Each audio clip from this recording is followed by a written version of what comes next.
It scared me, but it didn't stop me.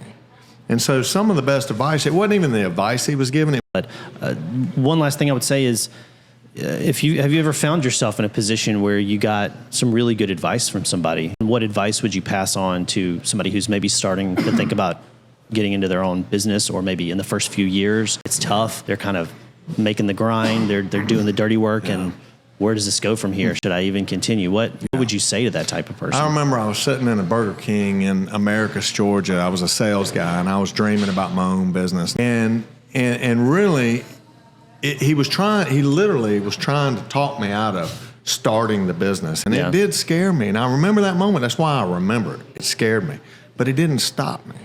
And so some of the best advice, it wasn't even the advice he was giving. It was the tone and the seriousness of how hard it was and what I was going to go through, and how he was serious that, John, I'd tell you, turn around and run back. And it stood out to me, and it was really good advice, because I had to do a check with myself to see, can I go pound the pavement at 23? Am I willing to fail on my own and be embarrassed? Do I think I can stand the test of time and get to where you've got as a wealth management and raise 3 kids and still struggle every day to keep raising the bar and pushing forward? So I think good advice doesn't come in words. Sometimes it comes in tone and sincerity. I think good advice doesn't come in words. Sometimes it comes in tone and sincerity. I took something that was meant negative, and it inspired me.